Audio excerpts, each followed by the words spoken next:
अब बात करते हैं कर्नाटक विधानसभा चुनाव की। क्या इन चुनाव में बीजेपी की राह आसान होने वाली है? आंकड़े तो फिलहाल पक्ष में नहीं दिख रहे, लेकिन आज से बीजेपी के बड़े नेता चुनावी मैदान में उतरकर मुश्किल आंकड़ों को अपने पक्ष में करने की कोशिश में जुट गए हैं। कर्नाटक में 82 ऐसी सीटें हैं जहां कोई भी पार्टी दोबारा चुनाव जीत नहीं पाती है। ये रिपोर्ट देखिए।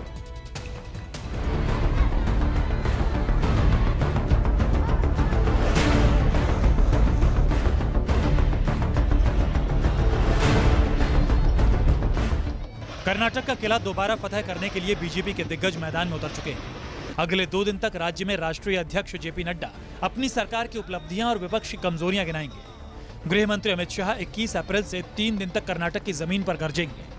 वहीं पीएम मोदी 25 तारीख से पार्टी के लिए प्रचार शुरू करेंगे। बीजेपी के इन दिग्गजों के लिए दोहरी चुनौती है। एक तो हर 5 साल पर सरकार बदलने का रिवाज, मतलब अगर रिवाज कायम रहा तो बीजेपी सत्ता में वापस नहीं आ पाएगी। दूसरी चुनौती पार्टी के भीतर इस्तीफे की भगदड़।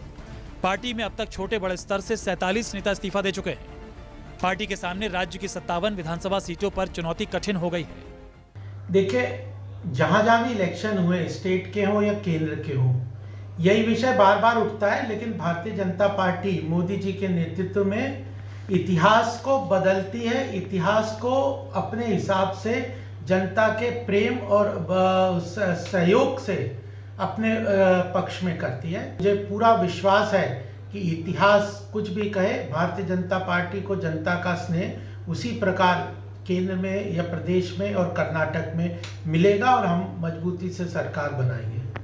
बीजेपी चुनौती वाली 82 सीटों पर बड़ी संख्या में कार्यकर्ताओं को उतार चुकी है। कर्नाटक हाथ से निकल न जाए, इसके लिए पूरी ताकत झोंक चुकी है। दूसरे राज्यों के 50 सांसदों, विधायकों और हजारों कार्यकर्ताओं को चुनाव में लगा दिया गया है।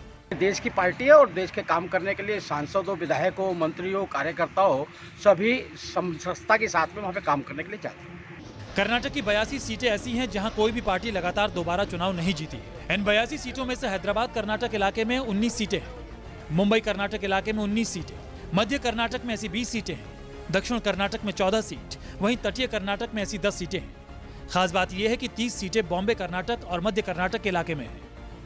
इन इलाकों में लिंगायत मतदाता किसी भी पार्टी की जीत और हार में प्रमुख भूमिका निभाते रहे हैं। बीजेपी के लिए खतरे की घंटी और बढ़ गई है, क्योंकि हाल में ही बीजेपी के कई लिंगायत नेता पार्टी से अलग हुए हैं। इसमें बड़े नेता जगदीश शेट्टार भी शामिल हैं। चुनाव कोई भी हो, कहीं भी हो, बीजेपी का भरोसा नरेंद्र मोदी पे है और यही भरोसा कर्नाटक की उन 82 सीटों पर भी बीजेपी को है, जहां इस बार का चुनाव जीता हुआ अगला चुनाव नहीं जीतता। इनमें से 57 सीटें बीजेपी के पास है, जो एक बड़ी चुनौती है। लेकिन बीजेपी मोदी नाम के सहारे यहाँ भी मैदान में डटी है। उसे उम्मीद है कि कर्नाटक की इन 57 सीटें जो बीजेपी के पास है, वहाँ भी इस बार मोदी के सहारे वो रिवाज बदल पाएगी। चुनाव कहीं भी हो और कोई भी हो, बीजेपी का भरोसा प्रधानमंत्री मोदी पर ही होता है। यही भरोसा बीजेपी को कर्नाटक के उन 82 सीटों पर भी दिख रहा है, जहां एक बार का जीता हुआ दोबारा चुनाव नहीं जीत पाता। लेकिन बीजेपी यहां भी मोदी के सहारे रिवाज बदलने की उम्मीद पाले मैदान में है। कुमार गौरव, बेंगलुरु, न्यूज़ 24।